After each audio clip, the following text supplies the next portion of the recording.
Good morning class. Welcome to IIM International Public School. Class, today we will study about volume surface area. Class, आज हम लोग volume surface area topic को discuss करने जा रहे हैं। आरए सवाल के क्वेश्चन हमने इसमें लगा रखे हैं पहले से। In this topic we will solve some NCERT questions. So today I take exercise 13.2 question number second. So now read the question number second. Question number second is, it is required to make a closed cylindrical tank. Class, सबसे पहले जैसे आप question को पढ़ते जाते हैं, आप जो इंपॉर्टेंट पॉइंट्स हैं उसको हाईलाइट कर लें। यहाँ पर इस क्वेश्चन में हमसे बोल रहा है कि हमें क्लोज्ड सिलेंड्रिकल टैंक बनाना है। ठीक है, सिलेंड्रिकल टैंक है लेकिन वो क्या है, क्लोज्ड है। ये एक इंपॉर्टेंट बात है। ऑफ हाइट, और उस सिलेंड्रिकल टैंक की जो हाइट दी है स्टूडेंट्स, वो है 1 metre and base diameter, it is a base diameter is 140 centimetre. तो यहां पर एक चीज और देख लें, हाइट मीटर में है, डायमीटर सेंटीमीटर में है। इसका मतलब ये है कि when you will solve this question you have to equalise the units. जैसे ही आप क्वेश्चन को सॉल्व करेंगे तो एक चीज ध्यान रखिएगा, यूनिट आपको इक्वल करना होगा, या तो दोनों को मीटर में करना होगा या सेंटीमीटर में करना होगा। नेक्स्ट आगे देखते हैं, from a metal sheet how many square metres of the sheet are required for the same. तो बेसिकली क्वेश्चन आपको समझ में आ गया होगा, अगर नहीं आया तो मैं दोबारा आपको बता देता हूं। बेसिकली क्वेश्चन हमसे ये कह रहा है कि एक मेटल शीट है आपके पास, तो मेटल शीट आपके पास है, इट में भी स्क्वायर फॉर्म में हो सकता है, रेक्टेंगल के फॉर्म में हो सकता है, और इससे आपको बनाना है क्लोज्ड सिलेंड्रिकल टैंक। इससे क्या बनाना है आपको, क्लोज्ड सिलेंड्रिकल टैंक। यहां पे देखिए, ये सिलेंड्रिकल टैंक मैंने यहां पे बना दिया। अब आपको पता है कि ये जो सिलेंड्रिकल टैंक है इसका एक बेस रेडियस होगा, ठीक है, बट हमें बेस रेडियस नहीं दिया है, बेस डायमीटर दिया है। अगर हम बेस डायमीटर का हाफ कर देंगे तो हमें बेस रेडियस मिल जाएगा। और एक इसकी हाइट होगी सिलेंडर की, हम उसको सपोज कर लेंगे h, ठीक है, हम उसको क्या सपोज कर लेंगे, h। तो आप यहां पर लिख भी सकते हैं, लेट द हाइट ऑफ, मैं इसे शॉर्टकट में लिख दे रहा हूं, आप वर्ड में इसको कन्वर्ट कर लीजिएगा। हमने क्या किया है, हमने सिलेंड्रिकल की हाइट h ली है, हम डायरेक्ट लिख दे रहे हैं h इक्वल टू, हाइट हमें गिवन है 1 मीटर। अब मैंने कहा कि दोनों को इक्वलाइज कर लेते हैं, तो हम मीटर को सेंटीमीटर में कन्वर्ट कर देते हैं, तो ये हाइट हो जाएगा 100 सेंटीमीटर। आप यहां पे देख सकते हैं 1 metre equal to 100 centimetre. Same as it is अगर हम बात करें, हमें डायमीटर दिया है, डायमीटर हमारे पास कितना है 140 सेंटीमीटर, और हमें फाइंड आउट करना है रेडियस। रेडियस इक्वल टू होता है स्टूडेंट्स डायमीटर बाय 2, तो 140 बाय 2 हम जैसे ही करेंगे तो रेडियस हमारे पास आ जाएगा 70 सेंटीमीटर। तो इस सिलेंडर के लिए हमारे पास रेडियस भी अवेलेबल है और हाइट भी अवेलेबल है। अब क्वेश्चन में क्या कह रहा है, क्वेश्चन में किसकी बात किया है, क्वेश्चन में बात किया है स्क्वायर मीटर। ये देखिए, अगर क्वेश्चन आपको इंग्लिश में पढ़ने में प्रॉब्लम है तो आप यूनिट से समझ जाइए कि स्क्वायर मीटर में आपको क्या चीज दिया रहता है, तो एरिया का यूनिट होता है। स्क्वायर मीटर किसका यूनिट होता है, एरिया का। इसका मतलब ये है कि क्वेश्चन में हमसे ये कह रहा है कि आप ये बताओ कि कितने एरिया ऑफ मेटल शीट की जरूरत है आपको। तो इसका एरिया और इसका एरिया क्या हो जाएगा, सेम ही तो होगा, क्योंकि इसी मेटल शीट से हमें ये बनाना है। तो हम कर देते हैं यहां पर required area of metal sheet, required area of metal sheets, ये किसके इक्वल होगा, ये इस सिलेंडर के सरफेस एरिया के इक्वल होगा, equal to total surface area TSA, क्योंकि क्लोज्ड है। आप ध्यान दीजिए, यहां पे लिखा है क्लोज्ड है, so it is a closed cylindrical tank, so we have to take total surface area. तो total surface area of cylindrical tank, ठीक है। इसका फार्मूला आपको पता होगा, क्या होता है फार्मूला इसका, इसका फार्मूला होता है 2 पाई r bracket h plus r। ठीक है, एक चीज यहाँ पे और आप देखिए क्वेश्चन में पाई की वैल्यू आपको गिवन है, पाई की वैल्यू कितनी दी हुई है 22/7, वो भी हम पुट कर देंगे। तो 2 into पाई दिया 22/7 into r means radius is 70 centimetre, bracket h is 100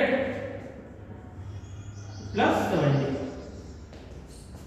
equal to, अब इसे सॉल्व करना है, बहुत सिंपली सॉल्व कर सकते हैं। 22 का मल्टीप्लाई 2 में करेंगे तो 44 हो जाता है, 7 से इसको कट करेंगे ये 10 हो जाता है, इनटू इसको ऐड करेंगे तो ये 170 हो जाता है। ठीक है, अब आपको इसे कैलकुलेट करना है, इसे कैलकुलेट आप करेंगे ये आंसर आएगा सेंटीमीटर स्क्वायर में। ठीक है, तो सेंटीमीटर स्क्वायर में भी आंसर दे सकते हैं, अगर मीटर स्क्वायर में आपको आंसर देना है, मीटर स्क्वायर में आपको आंसर देना है तो आपको सेंटीमीटर को मीटर में कन्वर्ट करना पड़ेगा। ठीक है ना, आपको अब आपका जो होमवर्क है वो क्या है, सबसे पहले तो आपको इसे कैलकुलेट करना है, कैलकुलेट करने के बाद सेंटीमीटर स्क्वायर में इसका आंसर देना है, देन इसे आपको मीटर में कन्वर्ट करके मीटर स्क्वायर में ही आंसर देना है। तो ये आपका होमवर्क है। ठीक है, इसके अलावा एक चीज और ध्यान देनी है आपको कि हमने अभी question number 13.2 sorry exercise number 13.2 का क्वेश्चन नंबर 2 सॉल्व किया है। ठीक है, तो इसके पहले जो क्वेश्चन नंबर 1 है वो भी आपको सॉल्व करना है, एज वेल एज एक्सरसाइज 13.1 भी आपको सॉल्व करना है, क्योंकि आपको ये आरएस फॉर्मूला पहले पढ़ाया जा चुका है, इसलिए मैंने 13.2 से नहीं बताया है। 13.1 फ्रॉम एनसीईआरटी ये भी आपको सॉल्व करना है, आपका होमवर्क है। स्कूल जब भी खुलेगा तो ये क्वेश्चन आपके सारे चेक होंगे, किसी को कोई प्रॉब्लम है तो कमेंट बॉक्स में अपनी प्रॉब्लम बता सकता है कि सर इस एक्सरसाइज के इस क्वेश्चन में मुझे प्रॉब्लम आ रही है, तो मैं उसको यहाँ पे एक्सप्लेन कर दूंगा। Okay class, thank you class.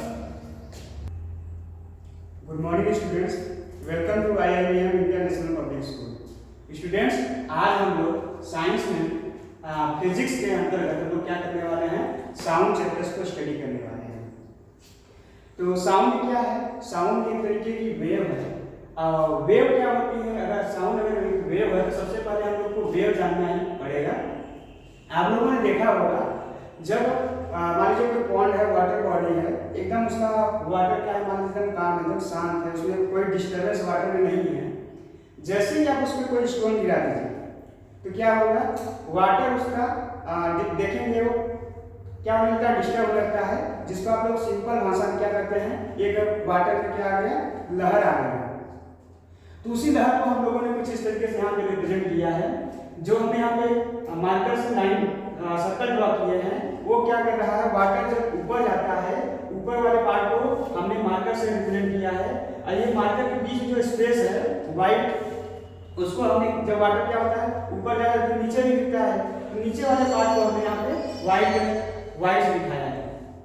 तो ऊपर वाला जो पार्ट होता है, जैसे वाटर ऊपर गया, ऊपर वाला जो हाईएस्ट पीक पॉइंट होता है उसको क्रेस्ट बोला जाता है, एंड जो नीचे वाला पार्ट होता है उसको ट्रफ बोला जाता है। क्लियर है? तो इस तरीके से आप लोगों ने वाटर के सरफेस में ऑब्वियसली देखा ही होगा। उसी तरीके से हम क्या करें, अगर हम एक रस्सी लें और रस्सी ले लें, रोप ले लें, तो क्या होगा, अगर रोप को ये रोप के एक एंड को हम क्या करें, दीवार से मान लीजिए हमने वहां पे बांध दिया, टाई अप कर दिया, उसके बाद दूसरे एंड को मैं क्या करूँ, ऐसे हाथ से जड़ दूँ, तो क्या होगा, देखेंगे आपको रस्सी में, रोप में आपको एक मतलब सांप की तरह देखने को मिलेगा आपको एक तरीके का, और उसमें डिस्टर्बेंस देखने को मिलेगा। उसी डिस्टर्बेंस को हम क्या बोलते हैं, वेव बोलते हैं।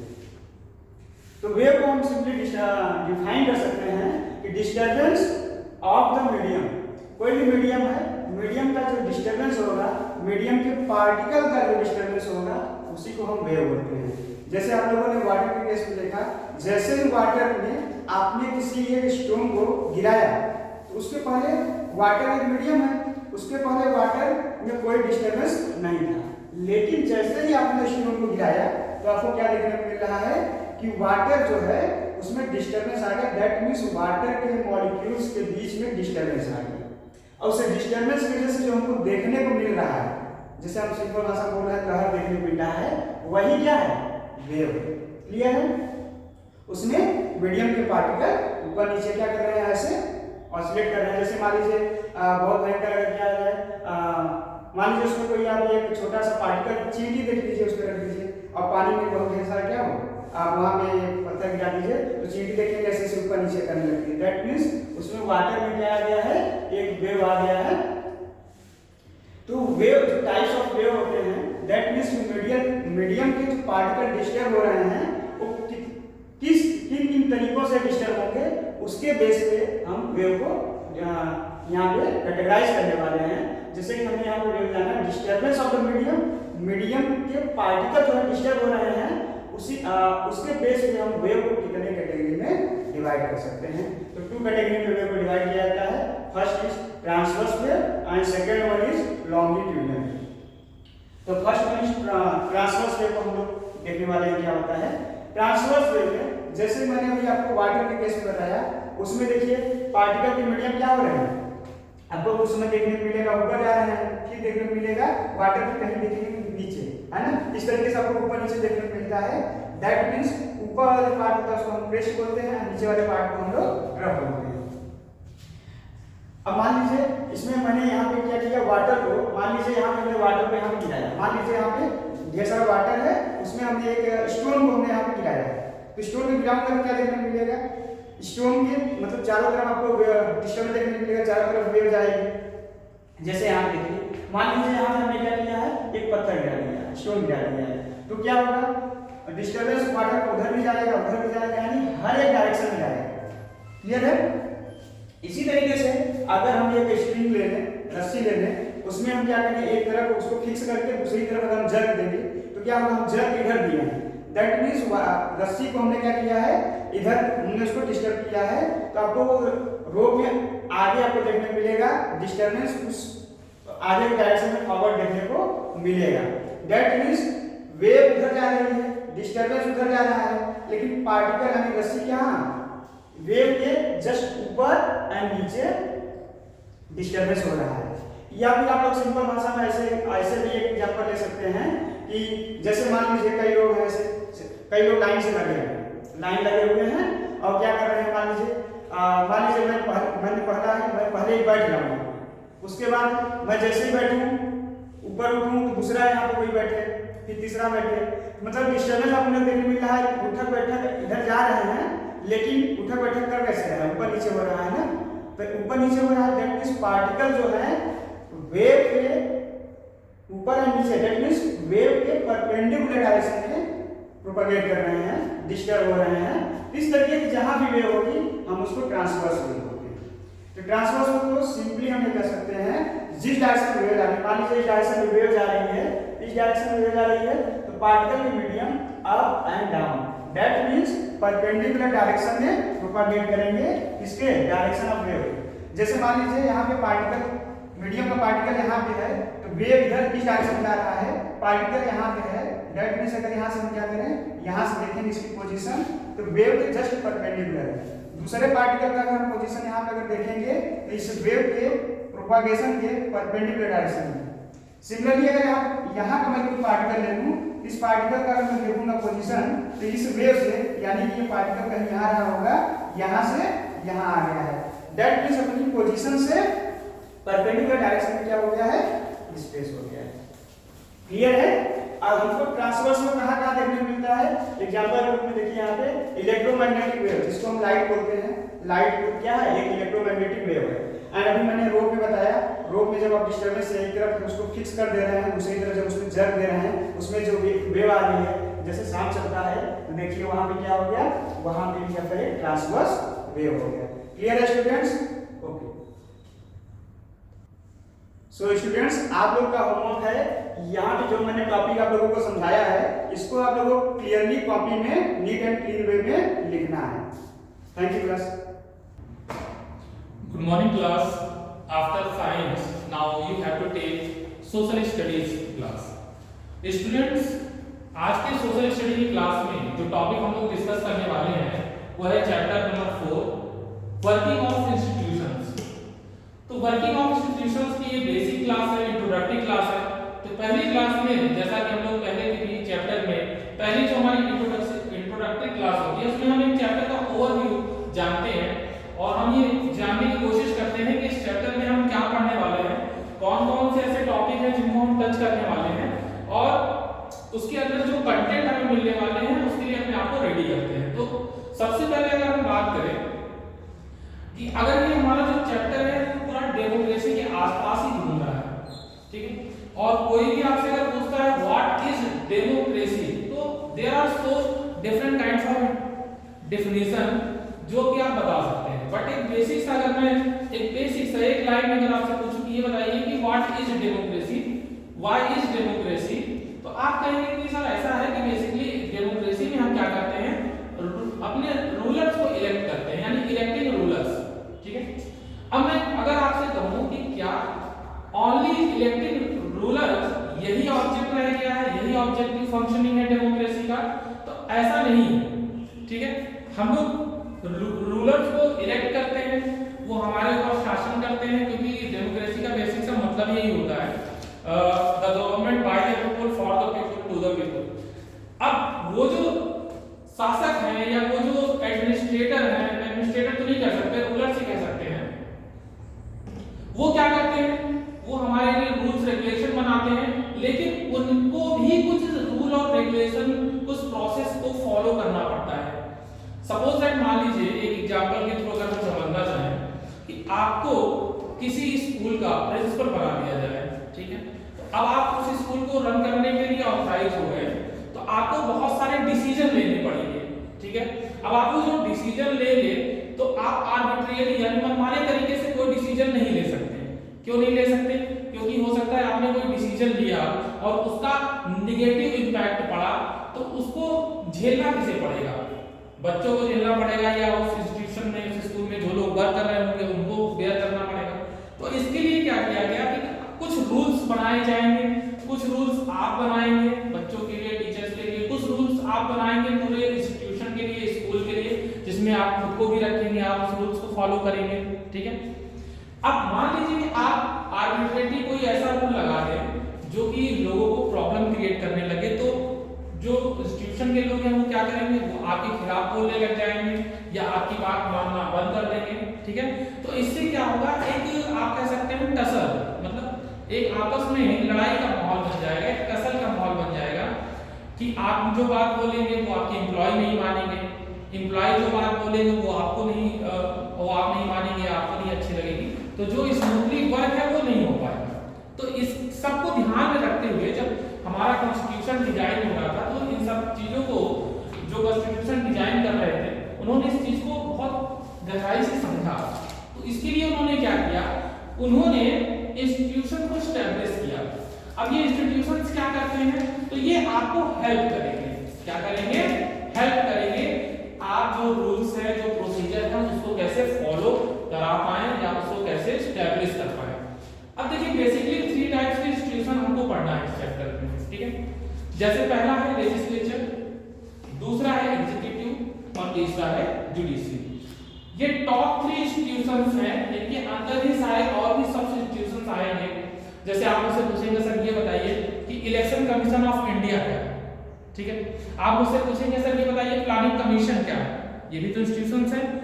आप मुझसे पूछेंगे सर बताइए सुप्रीम कोर्ट क्या है, हाई कोर्ट क्या है, डिस्ट्रिक्ट कोर्ट क्या है। तो ये सारे इंस्टीट्यूशन हैं और ये सारे हम इसके अंदर डिस्कस करने वाले हैं। जैसे आप लोग अक्सर अगर न्यूज़ चैनल देखते हो, आप लोकसभा, राज्यसभा, इसका नाम सुनते होंगे, तो आप मुझसे पूछेंगे सर कि ये सब क्या है, तो ये भी सब इंस्टीट्यूशंस हैं जिसको आप पार्लियामेंट बोलते हैं। तो ये टॉप 3 इंस्टीट्यूशंस हैं जो कि डेमोक्रेसी को बिल्डअप करने में बहुत हेल्प करते हैं, या आप कह सकते हैं कि डेमोक्रेसी इन्हीं पर डिपेंड करती है। अब देखिए आप जब आप एनसीईआरटी की बुक पढ़ेंगे तो उसमें ये 3 क्वेश्चंस आपको दिए हुए हैं ओवरव्यू में। जैसे पहला है what does this institutions do, ये जो इंस्टीट्यूशन है क्या क्या करते हैं, तो बेसिकली मैंने आपको बता दिया कि हेल्प करते हैं। इंस्टीट्यूशन क्या करते हैं, हेल्प करते हैं किसको, जो आपने रूलर्स को इलेक्ट किया है उनको रूल्स प्रोसीजर्स बनाने, फॉलो करवाने में हेल्प करते हैं। How is the institution connected to other institution, ये बहुत इंपॉर्टेंट चीज है कि एक इंस्टीट्यूशन दूसरे इंस्टीट्यूशन से किस तरीके से कनेक्टेड है, ठीक है। तो ये जो चैप्टर हम पढ़ेंगे तो उसमें सबसे पहले हम लोग इसको भी डिस्कस करेंगे, देखेंगे कैसे इंस्टीट्यूशन दूसरे इंस्टीट्यूशन से कनेक्टेड है। जैसे मान लीजिए कि जुडिशरी, अब जुडिशरी का काम क्या होता है बेसिकली, तो जुडिशरी का काम बेसिकली होता है कि जो भी रूल्स हैं, लॉज हैं, उन्हें एक्सप्लेन करना कोई भी एक्ट अगर अगेंस्ट द रूल हो रहा है, अगेंस्ट द लॉ हो रहा है, तो उनको पनिशमेंट देना। बट अगर आप देखें कि रूल्स ऑफ लॉ को बनाने का काम कौन करता है, तो रूल्स ऑफ लॉ को बनाने का काम लेजिस्लेचर में होता है, ठीक है ना। और जो रूल्स ऑफ लॉ बनाए जाते हैं उनको एग्जीक्यूट कौन कराता है, यानी इनको फॉलो कौन करवाता है, तो एग्जीक्यूटिव करवाता है, ठीक है। आप देखिए, अब आपने सपोज दैट कोई लॉ बना दिया, ठीक है, कोई लॉज है, तो अब आप यहाँ पे देखिए इनका काम है कि ये इसको बनाएंगे, लॉ को बनाने का काम है। इनका काम है इसको एग्जीक्यूट कराने का, यानी ये फॉलो हो, इसका ध्यान देना है। और इनका काम है इस बात का ध्यान देना कि ये कहीं वायलेट तो नहीं हो रहे हैं, ठीक है, इनका कहीं वायलेशन तो नहीं हो रहा है, मतलब कोई इसको ब्रेक तो नहीं कर रहा है। ये जो लॉ बना है इस लॉ को कोई ब्रेक तो नहीं कर रहा है, अगर कर रहा है तो उसको पनिशमेंट देना, अगर लॉ ब्रेक हो रहा है तो उसे क्या देना, पनिशमेंट देना। तो अब लॉ एक ही है लेकिन उसमें तीनों का जो वर्क है, फंक्शनिंग है, वो अलग अलग है। तो ये तभी हो पाएगा स्मूथली जब तीनों के बीच में क्या होगा, कोऑर्डिनेशन होगा, ठीक है ना। तो उस कोऑर्डिनेशन को हम इस टॉपिक में समझेंगे।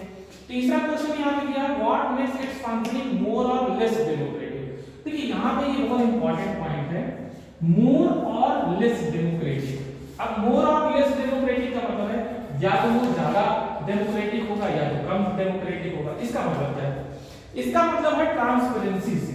इसका मतलब क्या है, ट्रांसपेरेंसी से मतलब है, देखिए कोई भी लॉ है, कोई भी नियम है, रूल्स है, उसका मेकिंग का प्रोसेस, एग्जीक्यूटिंग का प्रोसेस, पनिशमेंट का प्रोसेस, ये प्रोसेस जितने ट्रांसपेरेंट होंगे, जितने ट्रांसपेरेंसी के साथ होंगे, आप कहेंगे कि मोर डेमोक्रेटिक है।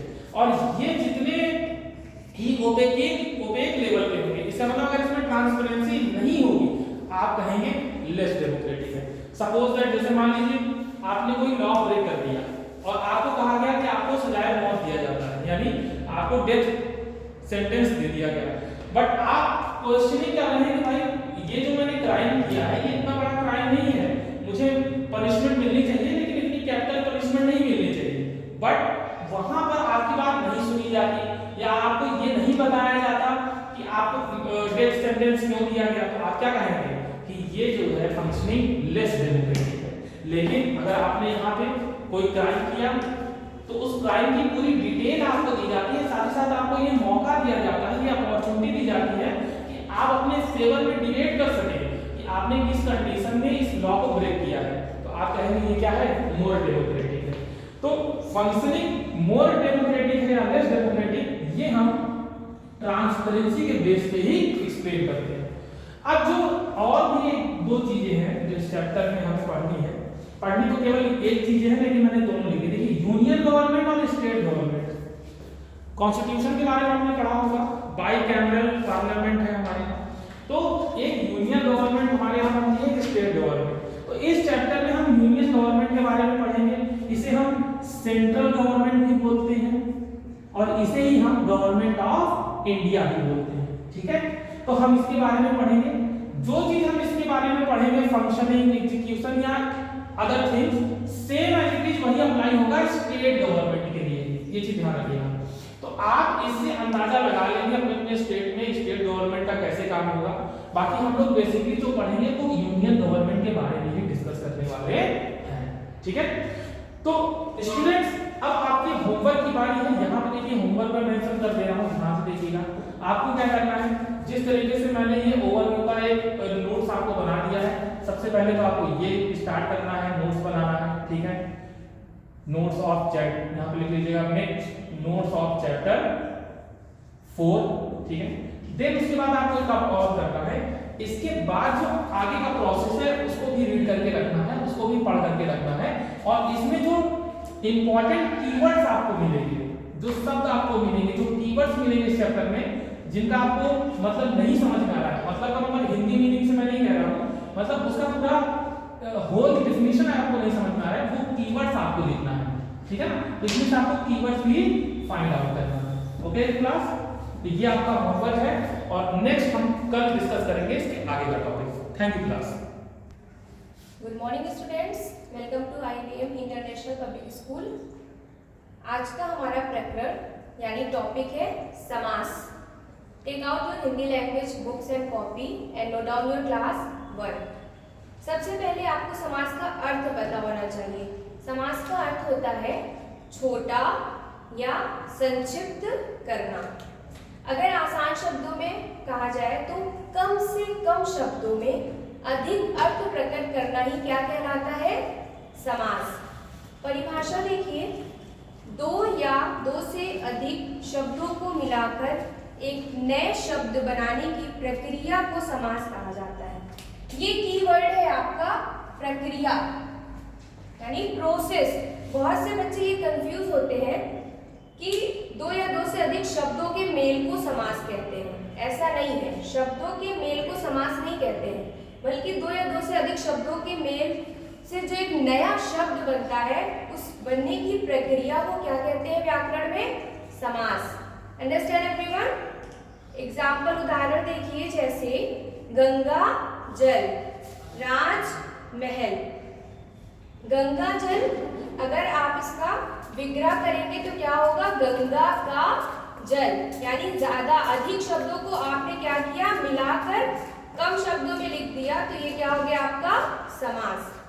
Understand everyone? समास में क्या करते हैं? अधिक शब्दों को कम शब्दों में प्रकट करने की प्रक्रिया ही हमारी क्या कहलाती है? समास। समास का अर्थ होता है, समास विग्रह हमारा दूसरा टॉपिक है। विग्रह का मतलब क्या होता है? अलग करना। जैसे यहाँ पर आप जब समास विग्रह की परिभाषा पढ़ते हैं तो क्या पढ़ते हैं कि समस्त पदों को अलग करने की विधि को समास विग्रह कहते हैं। अब आपके लिए ये समझना जरूरी है कि समास क्या है और समास विग्रह क्या है। समास में आप क्या करते हैं? दो या दो से अधिक शब्दों को मिलाते हैं। अगर उदाहरण के लिए समझिए तो ये आपको मार्कर दिख रहा है, ये इसका क्या है? कैप है। आपने जब इसको मिलाया तो क्या हो गया आपका? समास। और जब विग्रह करेंगे तो इसको क्या करेंगे? अलग कर देंगे, ये क्या हो जाएगा? विग्रह। उसी तरह से हिंदी व्याकरण में जब शब्दों को मिलाते हैं तो समास होता है और जब अलग करते हैं तो हमारा क्या होता है? समास विग्रह। Understand everyone?